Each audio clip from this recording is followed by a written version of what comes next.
সুপ্রভাত বন্ধুরা, আজ হলো 31 জুলাই বৃহস্পতিবার। আজকের সকালের বিশেষ বিশেষ খবরগুলি হলো 2026 অসমে বিধানসভা নির্বাচনে হিমন্ত বনাম গগৈয়ের লড়াই হবে। মুখ্যমন্ত্রী হিমন্ত বিশ্ব শর্মা বলেছেন গৌরব যে কোনো সময় দেশ ছেড়ে চলে যেতে পারেন। বিস্তারিত থাকবে প্রতিবেদনে। বরাক উপত্যকার শিলচর, হাইলাকান্দি ও শ্রীভূমি করিমগঞ্জের পরিবহন ব্যবস্থা উন্নত করার জন্য সাংসদ পরিমল শুক্লবৈদ্যের লোকসভায় দাবি উত্থাপন। শিলচর জেলাশাসকের কার্যালয়ে সড়ক সুরক্ষা ও সচেতনতা বাড়ানোর উদ্দেশ্যে সভা অনুষ্ঠিত। শিলচর আসাম বিশ্ববিদ্যালয়ের বিভিন্ন পাঠ্যক্রমে ফিজ বৃদ্ধি হওয়ায় উত্তাল পরিস্থিতি। কৃষকদের রেহাই দেওয়ার উদ্দেশ্যে গুরুত্বপূর্ণ নির্দেশ জারি। বিজেপির দখলে বাঁশকান্দি আঞ্চলিক পঞ্চায়েত। এবং শেষ খবরটি, মিজোরামে বেহাল সড়ক, চরম দুর্ভোগে লরি চালকরা। তাহলে বিস্তারিত খবরে যাওয়ার আগে অবশ্যই ভিডিওতে একটি লাইক দিয়ে চ্যানেলটি সাবস্ক্রাইব করুন এবং ফেসবুক পেজটি ফলো করে ভিডিওটি শেয়ার করুন। এবার শুনুন বিস্তারিত খবর। প্রথম খবর, 2026 অসমে বিধানসভা নির্বাচনে হিমন্ত বনাম গগৈয়ের লড়াই হবে। মুখ্যমন্ত্রী হিমন্ত বিশ্ব শর্মা বলেছেন গৌরব যে কোনো সময় দেশ ছেড়ে চলে যেতে পারেন। পাকিস্তানে তো বহুবার গেছেন। গৌরব গগৈকে এক হাত নিলেন অমিত শাহ। অসমে শুরু রাজনৈতিক ঝড়। সংসদ ভবনে অপারেশন সিন্দুর নিয়ে বিতর্কের সময় কেন্দ্রীয় স্বরাষ্ট্রমন্ত্রী অমিত শাহ পাহলগাম হামলা এবং এরপর নিরাপত্তা বাহিনীর পদক্ষেপ সম্পর্কে তথ্য দিয়েছেন। তিনি ভাষণে কংগ্রেস নেতা সোনিয়া গান্ধী, রাহুল গান্ধী, প্রাক্তন স্বরাষ্ট্রমন্ত্রী পি চিদম্বরমকে নিশানা করেন। একই সাথে লোকসভার উপনেতা গৌরব গগৈ তার ভাষণে উত্থাপিত প্রশ্নগুলির জবাবও দেন। গৌরব কংগ্রেসের পক্ষ থেকে বিতর্কে প্রথম কথা বলেছিলেন। তার জবাবি ভাষণে অমিত শাহ গগৈয়ের পাকিস্তান সফর নিয়ে কটাক্ষ করেন। এই কটাক্ষ আসামে চলমান রাজনৈতিক বিতর্কে নতুন করে ইন্ধন জুগিয়েছে, যা আগামী বছরের বিধানসভা নির্বাচনের রাজনৈতিক যুদ্ধের প্রেক্ষাপট বলে মনে করেছেন জনগণ। গগৈ প্রশ্ন তুলেছেন পহেলগামে জঙ্গি কিভাবে এলো। তার ভাষণে কেন্দ্রীয় স্বরাষ্ট্রমন্ত্রী 370 ধারা বাতিলের পর আসা পরিবর্তনের কথা উল্লেখ করেন। তিনি বলেন যে কংগ্রেসের আমলে হুরিয়ত কনফারেন্সের নেতারা দিল্লিতে প্রধানমন্ত্রীর সাথে দেখা করতেন। আমরা হুরিয়তের সাথে কথা বলবো না। তিনি নিষিদ্ধ সন্ত্রাসী সংগঠনগুলির তালিকা উল্লেখ করেন। অমিত শাহ আরও বলেন যে শান্তি এভাবে আসেনি। কংগ্রেস বলেছে যে একটু অনুপ্রবেশ ঘটে না। গৌরব গগৈকে নিশানা করে তিনি বলেন যে আপনি পাকিস্তান অনেকবার গিয়েছেন, কখনো সীমান্তে গিয়েছেন। উল্লেখ্য, লোকসভায় ভাষণ দেওয়ার সময় গৌরব গগৈ প্রশ্ন করেছিলেন যে পহেলগামের মতো উচ্চ নিরাপত্তা অঞ্চলে 5 জন সন্ত্রাসী কিভাবে প্রবেশ করলো। কংগ্রেস ভিসা দিয়ে সন্ত্রাসীদের ডাকাত শাহের অভিযোগ। স্বরাষ্ট্রমন্ত্রী অমিত শাহ আবারও বলেন যে সীমান্তের মাধ্যমে কখনো পাকিস্তান গিয়েছেন। তিনি আরও বলেন আমাদের জওয়ানদের কষ্ট দেখুন, যারা -44 ডিগ্রি তাপমাত্রায় পাহাড়ে থেকে নদী নালায় পাহারা দেয়। তিনি বলেন যদি কেউ ঢুকে পড়ে তাহলে সে মারা যাবে, বাঁচবে না। অনুপ্রবেশের সমালোচনার জবাবে অমিত শাহ বলেন যে আপনাদের আমলে ঢোকার প্রয়োজন ছিল না, কারণ আপনাদের আমলে ভিসা দিয়ে তাদের ডাকা হতো। তিনি গৌরব গগৈকে কটাক্ষ করে বলেন যে যেমন আপনি পাকিস্তানে যান তেমনি তারা এখানে আসে। 2013 সালের গৌরব গগৈয়ের পাকিস্তান সফর। আসামে মুখ্যমন্ত্রী হিমন্ত বিশ্ব শর্মা গৌরব গগৈয়ের পাকিস্তান সফর এবং তার স্ত্রী এলিজাবেথ কুলবার্নের ISI এর সাথে সম্পর্ক থাকার অভিযোগ করেছিলেন। তিনি বলেছেন যে কুলবার্ন ভারত এবং পাকিস্তানের মধ্যে 19টি সফর করেছে। পাকিস্তানে তার এই বক্তব্য নিয়ে আসামে এখন বিতর্ক চলেছে।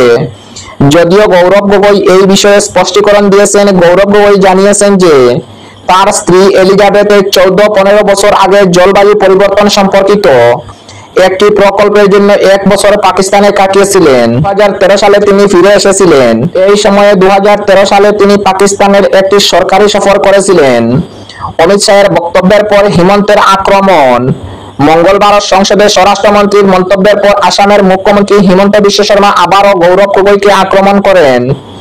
তিনি এক্সে আগে টুইটারে লিখেছিলেন যে গৌরব গগৈ পাকিস্তানের জন্য কাজ করেছেন। তিনি অভিযোগ করেন যে গগৈয়ের স্ত্রী এবং সন্তানদের বিদেশি নাগরিকত্ব রয়েছে। তিনি লিখেছেন যে গৌরব আসামের জন্য এক কলঙ্ক এবং যে কোনো সময় দেশ ছেড়ে চলে যেতে পারেন তিনি। উল্লেখ্য, 2026 আসাম বিধানসভা নির্বাচন অনুষ্ঠিত হবে। কংগ্রেসের নির্বাচনের পরিপ্রেক্ষিতে গৌরব গগৈকে আসাম প্রদেশ কংগ্রেসের সভাপতি করেছে। আগামী নির্বাচনে সেখানে হিমন্ত বনাম গগৈয়ের লড়াই হবে। অপরদিকে বরাক উপত্যকার শিলচর, হাইলাকান্দি ও শ্রীভূমি করিমগঞ্জের পরিবহন ব্যবস্থা উন্নত করার জন্য সাংসদ পরিমল শুক্লবৈদ্যের লোকসভায় দাবি উত্থাপন। সাংসদ পরিমল শুক্লবৈদ্য সংসদের চলতি বর্ষাকালীন অধিবেশনে বরাক উপত্যকার যাতায়াত ব্যবস্থার বিভিন্ন সমস্যার কথা তুলে ধরে সমস্যাগুলির সমাধান সহ যাতায়াতের ব্যবস্থার উন্নতির দাবি জানিয়েছেন। লোকসভায় তিনি সরাসরি বিমান পরিষেবার চালুর দাবি জানিয়েছেন। শ্রী শুক্লবৈদ্য বলেন, মিজোরাম, ত্রিপুরা ও মেঘালয় সহ সমগ্র উত্তর পূর্বাঞ্চলের অন্যান্য রাজ্যগুলির জন্য শিলচর একটি গুরুত্বপূর্ণ টার্নিং পয়েন্ট। তিনি আরো বলেন, প্রতিদিন অসংখ্য ছাত্রছাত্রী, রোগী, সরকারি কর্মচারী ও ব্যবসায়ীদের শিলচর থেকে দিল্লি ও দেশের অন্যান্য অংশে যাতায়াত করা প্রয়োজন। অপরদিকে শিলচর জেলাশাসকের কার্যালয়ে সড়কের সুরক্ষা ও সচেতনতা বাড়ানোর উদ্দেশ্যে সভা অনুষ্ঠিত। কাছাড় জেলায় সড়কের সুরক্ষার উপর এক পর্যালোচনা বৈঠক শিলচর জেলা আয়ুক্তের কার্যালয় কক্ষে অনুষ্ঠিত হয়েছে। জেলা আয়ুক্ত তথা সড়কের সুরক্ষা কমিটির চেয়ারম্যান মৃদুল যাদবের পৌরোহিত্যে এই বৈঠক অনুষ্ঠিত হয়। এই বৈঠকে সড়ক সুরক্ষার নানা দিক নিয়ে পর্যালোচনা করা সহ জনসাধারণকে এ সম্পর্কে সচেতনতা বাড়ানোর আহ্বান জানিয়েছেন। বৈঠকে জেলা শাসক মৃদুল যাদব জানিয়েছেন, পুলিশ, পরিবহন বিভাগ, স্বাস্থ্য, শিক্ষা, NHIDCL সহ অন্যান্য নাগরিক সংস্থার সম্মিলিত প্রয়াস ইতিমধ্যে সংশ্লিষ্ট ক্ষেত্রে পরিকাঠামো উন্নয়ন ও সচেতনতা বৃদ্ধিতে সুফল পাওয়া গেছে।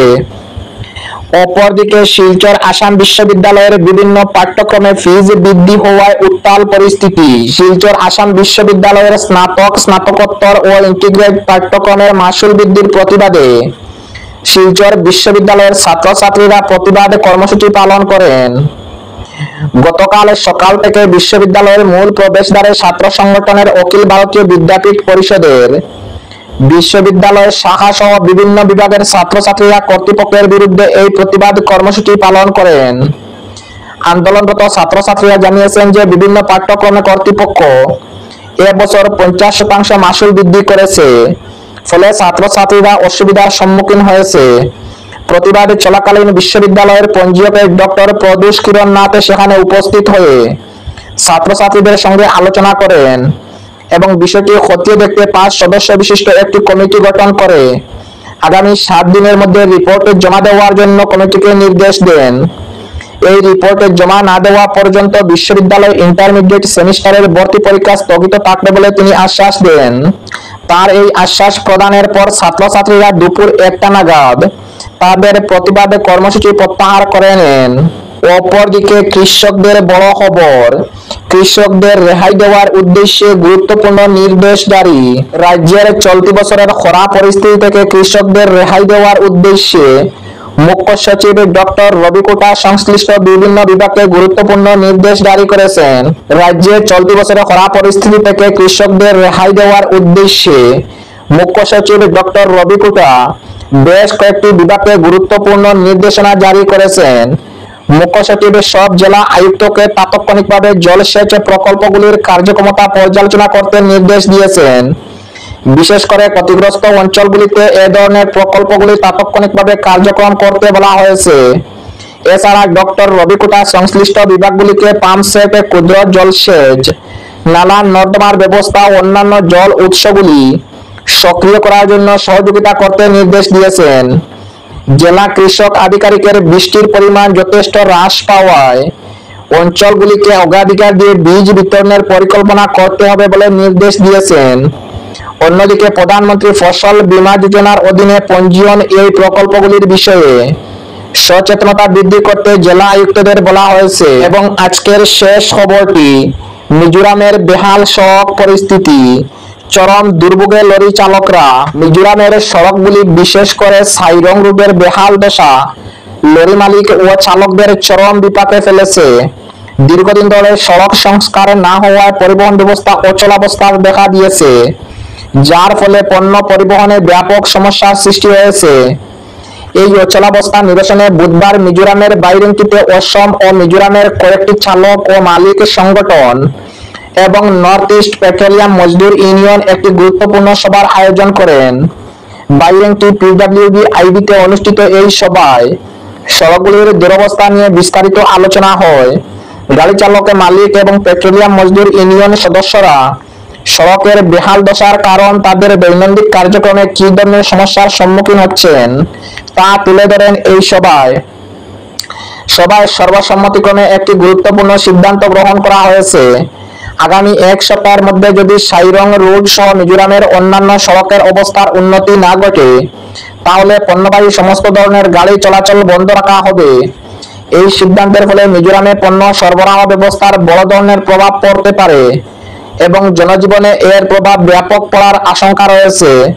পরিবহন সংগঠনগুলি জানিয়েছে, সরকারের পক্ষ থেকে দ্রুত পদক্ষেপ গ্রহণ করে সড়কগুলির মেরামত করা না হলে এই ধর্মঘট অনির্দিষ্টকালের জন্য বন্ধ হয়ে থাকতে পারে।